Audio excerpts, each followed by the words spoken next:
بسم الله والصلاة والسلام على رسول الله. اللهم صل وسلم وبارك عليك يا حبيبي يا رسول الله. حبايبي وبناتي، ازيكم عاملين ايه؟ يا رب تكونوا بألف خير. فيديو النهارده يا بنات زي ما احنا شايفين كده عاملين همبرجر زي بتاع ماكدونالدز بالظبط، وكمان احلى واجمل منه 100 مرة، وعاملينه بطريقه اقتصاديه ما شاء الله. زي ما انتم شايفين النتيجه النهائيه روعه وفوق الروعه. عملت ازاي يا ام هشام؟ يلا بينا نشوف الطريقه. عندي كيلو من اللحمه زي ما انت شايفه اهو، وممكن تنصصي الكميه لو انتوا مثلا الافراد او اللي هياكل قليل، انما احنا هناكل يعني ايه ما شاء الله اللي هياكلوا كتير. جبت كمان ربع كيلو من البقسماط العاديه خالص، او بما يعادل 4 معالق كبيره، وكمان معايا معلقه من الكاتشب، وبيضة هشوفها كده بره، هكسرها بره علشان لو هي وحشة، لان الجو حر خلاص يبقى ما بوظناش اللحمة بتاعتنا. البيضة حلوة وزي الفل، هنضيفها كده على المقادير بتاعتنا، بتخلي لنا اللحمة هشة وقيمتها الغذائية كبيرة وما شاء الله. عندي كده التوابل اللي تحبها كلها، عندي ملح هيمالايا، عندي كمان بابريكا، عندي معلقه صغيره من التوم البودر، معلقه صغيره من البصل البودر، وكمان فلفل اسود وسبع بهارات نص معلقه برضو، وربع معلقه جنزبيل بودر، ونص معلقه بيكنج بودر. البيكنج بودر ده يا بنات بيخلي لي العجينه هشه جدا، عجينه اللحمه وقلبها كده خفيف وحلوه ما شاء الله. عندي المقادير كده كلها على بعضها، ولازم اللحمه يا بنات بتبقى ناعمه، يعني لو خشنة عندك يعني اضربها شوية في الكبة. عايزة اقول لكم كمان هسيب لكم المقادير في صندوق الوصف، يعني لو حد ما خدش باله من اللي انا بحطه، عادي هحطه في مقادير الوصف عشان تبقوا ترجعوا له تاني. طبعا اللحمه معانا كده هنقلب اللحمه مع البهارات. عندك بهارات تانية عايزه تحطيها براحتك، حطي اللي انت عايزاه. طبعا لو حطيتي بصل اللي هو البصل الفريش العادي، هيخلي لك اللحمه النتيجه الاخرانيه بتاعتها مش حلوه، ممكن يفك منك البرجر. احنا عايزينه متماسك وجميل جدا، فهنحط بس معلقه الصلصه، معلقه الكاتشب تطعمه كده وتخليه طعمه حلو، ومنها كمان هتطريه مع البيضه. كده خلاص المكونات والبهارات دخلت في بعضها كويس جدا. هنبدأ بقى نسيبها شوية تتشمع. انا سبتها حوالي ربع ساعة وجبتها كده، يعني ايه كورتها كور كبيرة كده، يعني تملى الايد، يعني كفة ايدانك كده يعني تملاها كورة كده حلوة محترمة. عايزة اقول لكم لو انتوا افراد اسرتك قليل، ممكن تعملي نص الكمية بس، مش لازم تعملي الكمية كلها كاملة. انا زي ما قلت لك اللي هاكلوا ما شاء الله كتير. وبعدين يا بنات كلنا عارفين ان السندوتشات في ماكدونالدز غالية جدا. عايزة اقول لك ولادي كانوا راحوا في العيد وجايبين السندوتش بالحاجة الساقعة بالضريبة، يعني معدي ال100 جنيه. احنا بال100 جنيه دي هنعمل ما شاء الله، هتشوفي معايا في اخر الفيديو عاملين كمية كبيرة جدا يكفي عيلتين مش عيلة واحدة. عايزة اقول لكم يا بنات لو وصلتوا في الفيديو معايا لغاية هنا اعملي لايك وشير، وكمان سبسكرايب. عايزة اقول لكم علشان، وكمان اضغط على زر الجرس عشان اي حاجة او اي وصفة اعملها ينزل لك الاشعار بها اول باول. انا جبت هنا المكبس بتاع البرجر، وكمان عندي اللي هي كيس التلاجة ده قطعتها صغير على قد المكبس البرجر بالظبط، من فوق ومن تحت دهنتها دهنة زيت عشان ما يمسكش. لو عندك ورق زبدة اعملي في ورق الزبدة، بس ده اضمن يا بنات علشان كده بيطلع بسهولة. ورق الزبدة ممكن يمسك فيه. هضغط كده بمكبس البرجر زي ما انتم شايفين كده، مفيش فيه ايد، انا اشتريته كده بصراحة وما لقيتش فيه الايد بتاعته، فربنا يصلح حاله بقى اللي باعهولي كده. فانا بقى ايه بتصرف وبعمل كده، يعني ايه بضغط بايدي وخلاص. زي ما انت شايفه اهو كوره كوره كده.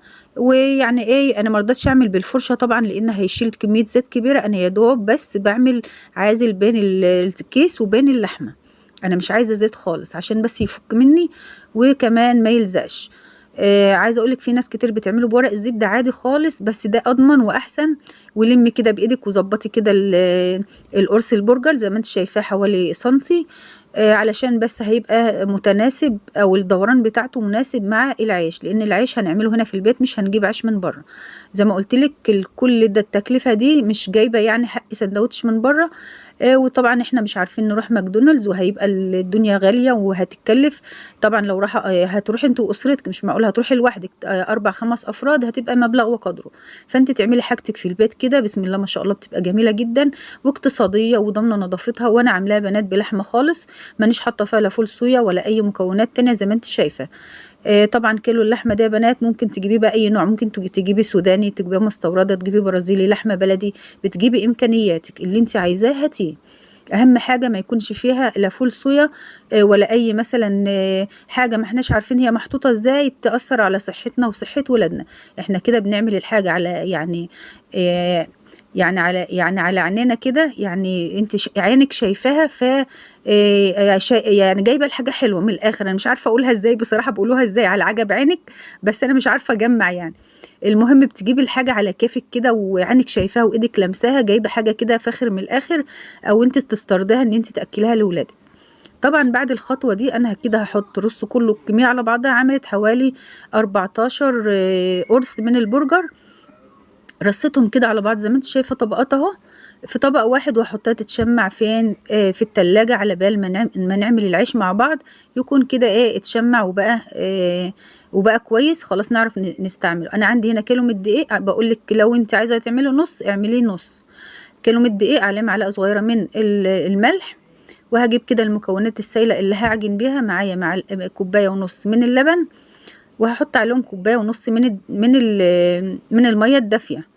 يعني اللبن دافي والميه كمان دافي، واحنا عارفين ان احنا بنات في الصيف والعجين هيخمر بسرعه مش زي الشتاء يعني. فانا اكتفيت بكوبايه من الميه الدافيه على بال ما اشوف هو الدقيق هياخد معايا ولا هيبقى ما بيشربش. احنا عارفين بيختلف من دقيق للتاني، ممكن يشرب وممكن لا.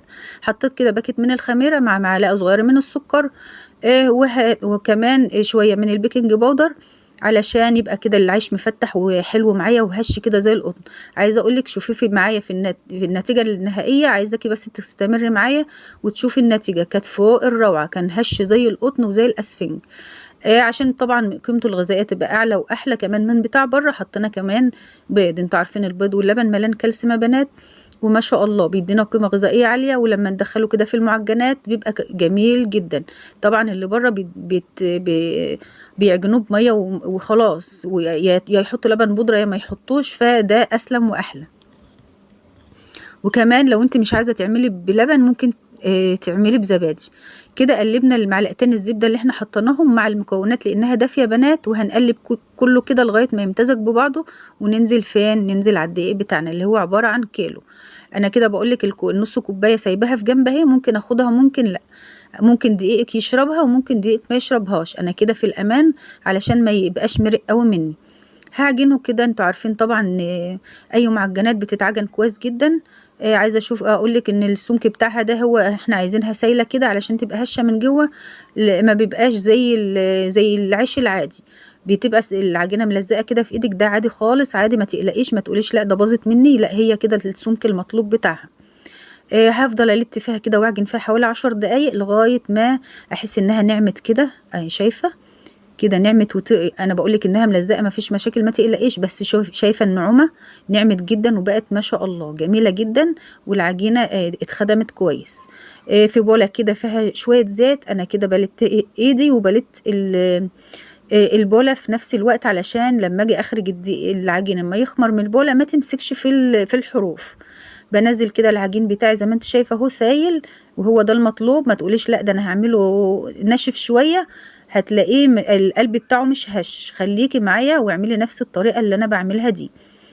طبعا انا بجيب زيت كده من الحروف وبحط على الوش، علشان انا هغطي كده باسترتش راب ما يلزقش مني لما اجي. شايفه الاسترتش حطيته اهوت وغلفته كويس جدا. طبعا الدنيا حر هيخمر معايا، عايزه اقولك ما اخدش ربع ساعه. فهو كده هسيبه بقى في جنب. شفت بعد ربع ساعه بسم الله ما شاء الله الولا اتملت ما شاء الله. الجو حر يا بنات، عايزه اقولك لو انت في الشتاء ممكن تحطي 2 باكت من الخميره عشان يسرع لك الخمر، عشان نقطه الزيت اللي حطيناها تحت الاسترتش على وش العجينه. شايفه الاسترتش طالع ما شاء الله. جبت كده المفرش السيليكون بتاعي وهدهنه برضو من الزيت علشان زي ما انت عارفه العجينه سايله ما تلزقش مني. هبدا انزل كده بالبوله وهسلك كده بالراحه، هينزل معايا بمنتهى السهوله. شايفين ما شاء الله جميل جدا والطريقه فوق الممتازه. خليكي معايا كده لاخر الفيديو، معانا حاجات جميله جدا وتكات انت ممكن ما تعرفهاش، موجوده بس عند بتوع المحلات الكبيره، فخليكي معايا لغايه اخر الفيديو عشان تشوفي احنا بنعمل ايه. شايفة العجينة سلسة جدا معايا ما شاء الله، قطن قطن كده اسفنج ما شاء الله. انا عندي هنا عملت الكيلو عملته 15 رغيف اللي هو الكايزر، اللي هو يبقى مدور زي بتاع البرجر بالظبط اللي بتشتري من بره.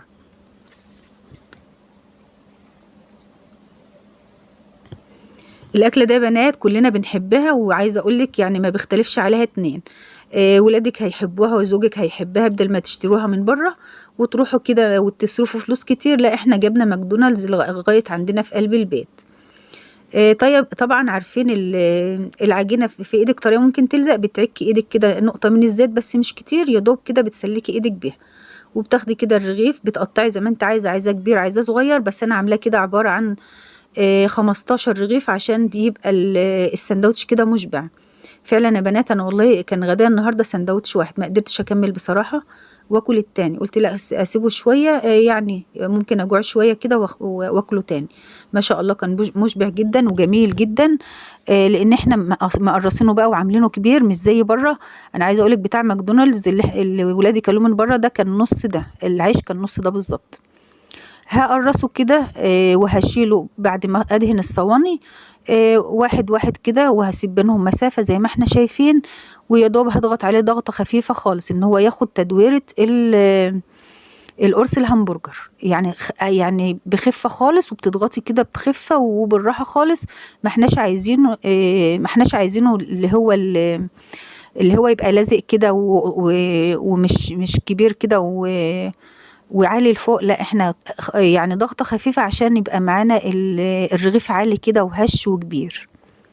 ما شاء الله كان مشبع جدا زي ما انت شايفة، يا دوب ضغطة خفيفة خالص شايفين. وطبعا بتسيبي مسافة بين الرغيف والتاني، وكمان بتدهني الصينية عندك بالزيت علشان ما يلزقش بعد ما يخرج من الفرن. طبعا يا بنات هسيبه يخمر، والدنيا حر هيخمر معايا على طول، هو مسافة ربع ساعة او نص ساعة بالكتير هيكون خمر معايا. هندهن الوش بقى ام هشام، هجيب كده بيضة عليها شوية فلفل ابيض، لو ما عندكش فلفل ابيض حطي فلفل اسمر عادي، ومعلقتين يدوب هما معلقتين من اللبن الحليب يا بنات، يا دوب هحطه كده واضربه بالشوكة كويس جدا، وادهن بيه هدهن بيه وش العيش الكايزر بتاعنا. الخطوة دي حلوة جدا يا بنات، بتخلي لي العيش الكايزر احمر واللون بتاعه حلو ورد وحلو، وكمان بيبقى يفتح النفس كده، وكمان لو رشيت له بقى السمسم او حبة البركة بتلزق فيه. الخطوة دي مهمة جدا. طب اللي ما بيحبوش زفارة البيض، احنا كده كده حاطين على البيض فلفل ابيض عشان الزفارة. لو مش عايزة بيض خالص ممكن تحطي لبن عادي خالص وتدهني الوش باللبن، مفيش اي مشاكل. بالفرشة كده واحدة واحدة زي ما احنا شايفين، وهندهنه كده من فوق لتحت، لانه طبعا هيخمر وهيقب وهيتضاعف حجمه، فطبعا عايزينه يتغلف كده من فوق لتحت. ما كانش بصراحة عندي سمسم فحطيت حبة البركة، برضو مغذية ومفيدة جدا وبترفع مناعة الجسم، فكده حطيتها على الوش تبقى مغذية برضو وترفع قيمة العيش بتاعنا الغذائية. طبعا يا بنات بعد ما يخمر معانا زي ما قلت لكم هو كده كده خمر اهو، هنحطه على درجة حرارة 200 في الفرن على الصاجة من تحت. لو عندك فرن غاز يبقى احلى، هيستوي معاك على طول مسافة 10 دقايق. تخلي كده الحرارة متوسطة من فوق ومن تحت، هياخد معاكي في الفرن بالظبط 10 دقايق. الخبز بتاعه بنات ما خدش مني اي حاجة، هما جم معايا زي ما انت عارفة اهو 15 رغيف، وكمان البرجر جاء 14 قرص من البرجر. عايزه اوريك النتيجه، بسم الله ما شاء الله، وخامر جدا جدا وفاشش، وزي ما انت شايفه عالي جدا اهو. انا هوريكي كده حتى اللي لازقه كده هتحركها بسهوله خالص بالسكينه بالراحه علشان ما تتقطعش منك ولا تتخرم. ما شاء الله التحمير جميل جدا، الخبيز جميل جدا. دي كانت برضو لازقه اهي، بالراحه خالص بالسكينه كده حركيها بشواش علشان ما تتقطعش ولا تتكسر منك. زي ما انت شايفه اهو، شايفه ما شاء الله التحمير جميل جدا، شايفه السمك، شايفه بقى الخمر، الحرف والحز اللي تحت ده الخمر. اكمننا في الحر يا بنات خامر جدا، طبعا ما فيش اي مشاكل، هو ناجح معانا، ده نتيجه الخمر ده، النتيجه بتاعته يعني ناجح 100%. وطبعا لما نيجي نكسره هنكسره من الحته اللي هي اللي هي معمولة من الجنب دي عادي، ما فيش اي مشاكل، ما تقوليش ده باظ مني، لا بالعكس، دي علامة النجاح، ان هو ما شاء الله نجح معاكي وكان خامر جدا وعالي جدا. طبعا هنغطيه كده علشان يطرى، لانه كان ناشف جدا من الفرن. وهبدأ بقى بعد ما البرجر بتاعي اتشمع هنبدأ نحمره. شايفين نقطة الزيت اللي انا حطيتها عازل ده بيطلع معايا بكل سهولة، ولا هتقعدي بقى تسلكي ولا يلزق منك ولا حاجة. في الجريل كده، لو ما عندكيش جريل اي طاسة عادي على النار، نقطة زيت واحدة ده اللي انا حطيتها في الاول يا بنات. بعد كده هو كان فيه نسبة من الدهون، فنزل بقى الدهون بتاعته حمرته، يعني الدهون اللي نزلت من البرجر حمرته زي ما انت شايفة. ما شاء الله جميل جدا. هو يعني دقيقتين على الوش ده ودقيقتين على الوش ده، كل ناحية كده دقيقتين على نار متوسطة، ما بتعليش النار عشان ما يتحرقش منك. بسم الله ما شاء الله. بدأنا نقلب اهو بعد دقيقتين، جميل جدا اهو. هو خس شوية بس كفاية ان هو لحمة يا بنات، يعني ربنا يعافينا يا رب من الغش بره. ناس كتير بتغش وبتحط التلات ارباع فول صويا واللحوسة كده الربع لحمة. طب احنا ليه اللي يغصبنا كده من بره؟ وكمان يا بنات الفول الصويا كل الدكاترة يعني بيتكلموا عليه كلام مش حلو، بيقولوا انه بيعمل عقم للرجال، والله اعلم طبعا في المعلومة صح ولا غلط، بس انا حبيت اقولها لكم، لان اللي بيحط فول صويا لا يراجع نفسه. لو هتجيبي حتى لحمة من اللي هي بتاعة الجيش رخيصة شوية، بس هي لحمة اسمها لحمة بنات، بلاش ان هي اي اضافة. وكمان الطريقة ناجحة في 100%، ما فشولش وما تكسرش وما حصلوش اي حاجة، عشان ما حطناش بصل. فانت ما تحطيش البصل الفريش اللي هو بتاعنا العادي ده. طبعا خلصنا كل الكمية. هبدأ بقى احط الجبنة بتاعت الشيدر الشرايح دي. طبعا يا دوب كده النار هيشم النار وهتقوم لازقه كده على على البرجر. في ولادي حد عايز من اللي هي السايحه دي، وحد عايز من اللي هي مش سايحه اللي هي العاديه كده، وفي حد مش عايز خالص جبنه. فطبعا هنرضي كل الاذواق. هنعمل سندوتشات فيها جبنه، سندوتشات الشيدر سايح، سندوتشات هنحطها كده من غير ما نسيحها. هنرضي كل الاذواق وهنعمل كل اللي ولادنا عايزينه بالظبط. بسم الله ما شاء الله، كان جميل جدا يا بنات. عايزاكم تجربوه ورايا كده. بصراحة لو جربتوه مرة مش هتفكروا اصلا تخرجوا تشتروه من بره. ده كانت وقعت معايا هيت وانا بطلعها، بس الحمد لله لحقناها يعني جت سليم. جبناها يعني ما فرطناش فيها ولا حاجة. البوتاجاز الحمد لله نضيف وانا بغسله اول باول. دي بقى البيضة يا بنات اللي كانت معانا بدهن بها وش الكايزر، العيش اللي معانا. حطيتها كده في الزيوت اللي نازله من البرجر، وعملتها كده على هيئه قرص. انا قلت لكم البرجر معاه جه 14 والعيش 15، فده هنحطها في الرغيف اللي هو الفاضل الاخراني معانا. طبعا الجيش قال لكم اتصرف، وكمان مش هنرمي حاجه، كل حاجه طبعا بتتكلف ومش هنرمي حاجه. عندي هنا مايونيز، عندي كاتشب، عندي مستردة، عندي ده القرص البيض اهو. عندي الخضار بتاعي بقى طماطم مقطعه شرايح، بصل الوان جايباه اصفر، عندي كمان بصل، فلفل، انا قصدي فلفل الوان يا بنات اللي هو الاصفر، وكمان شرايح بصل. هجيب كده من الحاجات الجميله اللي احنا جايبينها دي حوالي معلقتين من كل نوع، اللي هو الصوص بتاع اللي هو مكسبات الطعم يا بنات. انا اسفه بنات اتلخبطت. هو صوص البرجر اللي هي كميات متساويه من الكاتشب والمستردة والمايونيز، بتحطي معلقتين من كل نوع. فمعلش كده انا مهيسه خالص، واقفه على رجلي من الصبح، معلش يا بنات، انتوا عارفين المطبخ ووقفته يعني. فهو لا مش مكسبات طعم، انا قصدي اقول لك الصوصات دي بنحط منها معلقتين ونعملها كده صوص برجر زي اللي بره بالظبط بتتشري. عايزه اوريكي بقى التسويه بتاعت العيش. بسم الله ما شاء الله بقى. عايزه اقول لك ان هي زي القطن بالظبط، اسفنج كده، حاجة ما شاء الله فوق الممتاز. هنبدأ كده العيش بتاعنا غطيناه فاستطرى معانا اهو، ما بنلناهوش مية ولا اي حاجة، انا يا دوب غطيته كده بالفوطة ناشفة. طبعا النتيجة انت شايفاها بعينك اهي، مفتحة من جوه وزي القطن وهشة زي الاسفنج. بسم الله ما شاء الله. بنقطع كده العيش بتاعنا كله، وبنبدأ نعمل بقى السندوتشات بتاعتنا. ولادي ما شاء الله عليهم قاعدين اللي بره، يلا يا ماما يلا يا ماما. لان طبعا من الصبح قلت لهم انا هعمل لكم النهارده برجر في البيت يبقى احلى من بتاع بره، وهتاكلوا وتشبعوا، بدل ما تروحوا تجيبوا الواحد ب100 جنيه من بره، لا هتاكلوا 2 و3 لغايه ما تشبعوا. والحمد لله يعني عاملينه بطريقه اقتصاديه، ويمكن احلى كمان من بتاع بره. عندي كده الشرايح المخلل اللي هي الخيار اللي انا كنت عاملاها معاكم في القناه. اتخللوا بقى جميل جدا. اللي عايز يعرف طريقته يا بنات ينزل تحت في انا عاملاه الاسبوع اللي فات، ينزل يشوف. حطيت كده البرجر، وحطيت طماطم، وحطيت حته من الكابوتشا اللي معانا، وبصل، اللي انت اللي عندك كله حطيه. شوفي اللي انت عندك كله حطيه. وطبعا بعك الرغيف من الناحيه التانية الصوص بتاعنا اهو. واللي مش عايز الصوص وعايز كده بالكاتشب بنحط له برضو. يعني انا عندي ولد ما بيحبش الصوص ده وعايز كاتشب، فانا عملت له برضو الكاتشب اللي هو عايزه. عايزه اوريكي كده ما شاء الله. شايفه علو ايه؟ عالي جدا وممتلئ. ما هوش قصير ولا صغير خالص، لا جميل جدا وملان ومشبع بصراحه. عايزه اقول لكم ان انا اكلت واحد ما قدرتش والله اكل التاني يا بنات. يعني بسم الله ما شاء الله، جميل جميل. اعملوه كده ورايا اهو. اللي مش عايز جبنه اهو حطيت له البرجر، واللي حطيت الجبنه هيت من غير ما تسيح. وفي كمان بنتي هنا، هي مش بنتي، بنت اختي، بس انا اللي مربيها يعني. قالت لي يا خالته مانيش عايزه خالص جبن، ما بتحبش بصراحه اي نوع من الجبن. فعملتها كده، عملت لها برضو كده، ما حطيتلهاش جبن ولا حاجه. حطيت كده طماطم، خيار مخلل، الكابوتشا بتاعتي، فلفل الوان، اللي انت عايزه تحطيه كله حطيه براحتك خالص. عايزه اقول لكم انا دورت على الخس يا بنات ما لقيتش بصراحه. الظهر يعني ايه، خلاص الموسم بتاعه خلص. فلو عندك خس حطي خس يعني بدل الكابوتشا ده. اللي موجود عندك حطيه. بنعكي كده السندوتش من فوق ومن تحت. وكمان في ناس يا بنات يعني ايه على الجريل كده وبتحاول تحمصه. بصراحه بيبقى يعني ايه مقرمش كده زي البقسماط، ما حبتوش.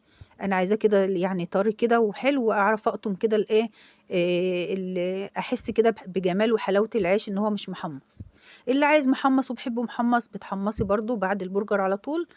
الرغيف تكسريه زي ما احنا عارفين شايفينه كده من فوق ومن تحت، وبتحمريه على النار نص دقيقة كده ولا حاجة في شوية زبدة، بيبقى جميل جدا برضو. هي دي يا بنات الطريقة اللي أنا معتمداها وبعملها على طول، وبصراحة جميلة جدا. عايزة تعمليها ورايا اعمليها. يعني بصراحة هتلاقيها في منتهى الجمال. ده قرص البيض اللي فاض مننا اهو بنات، يعني ما اترماش ولا حاجة، الحمد لله عملته اهو. وحطيت عليه بقى كده الجبنة اهي بتاعتنا. طبعا ما زي ما قلت لك ما فاتش البرجر، فبرضو ما رمناش لا العيش ولا البيض اللي فايض. عملنا كل حاجه موجوده عندنا. الامكانيات بتاعتنا حطيناها والحمد لله، يعني كان اكل بيتي. بس بصراحه ممتاز، احلى من بره. وضامنه اللي انت عاملاه ازاي. حاجتك نظيفه، ناخله دقيقك، غسله ادواتك، يعني بصراحه جميل جدا عن بره. بيني وبينكم يا بنات، انا لما ولادي يجي يقولوا تعالى ناكل بره ما برضاش بصراحه. بس ما يعني مانيش عارفه معمول ازاي. يعني ما انا ممكن اعمل كل حاجه في البيت. هي دي الطريقه، بسم الله ما شاء الله، روعه وفوق الروعه كمان. دي طبعا الكميه اللي عملتها ده اللي هناكله يعني في نفس الوقت. اللي مش هياكلهم سبت لهم يعني عبال ما يجوا من بره ابقى اعمل لهم كده ايه على طول، عشان الصوص طبعا العيش ما بيشربش الصوص ويعجن معاه. اللي هياكل اللي عملت له. بسم الله ما شاء الله، النتيجه جميله جدا، ممتازه ممتازه يا بنات. اوعوا تنسوا اللايك، اوعوا يا بنات تنسوا اللايك. بصراحه تعبت في الفيديو، استاهل منكم لايك. وكمان يا بنات اللي ما اشتركش في القناه وشاف القناه يشترك ويفعل زر الجرس علشان يوصلوا اول اشعار مني اول باول باي وصفه اعملها. ما شاء الله كانت وصفه النهارده جميله، عملناها من الالف الى الياء. بسم الله ما شاء الله. البرجر بالعيش الكايزر بكل حاجه، يعني ممكن تشتريها من بره. ما شاء الله جميله جدا، زي ما انت شايفه النتيجه كده فوق الوصف، فوق الممتازه. بسم الله ما شاء الله. عايزه اقول لكم يا بنات العجينه دي جميله جدا وناجحه 100%، تنفع معانا في العيش الفينو، في خليه النحل، سواء كانت حلوه او حادقه. النتيجه زي ما انتم شايفينها روعه وجميله جدا، وما شاء الله بتتشكل معانا بكل سهوله وتطلع قطنيه وهشه. عايزه اقول لكم يا بنات الفيديو كده خلص معايا. ما تنسوش لايك وشير وسبسكرايب، وكمان دعوه حلوه من قلبكم، وبحبكم في الله، والسلام عليكم ورحمه الله وبركاته.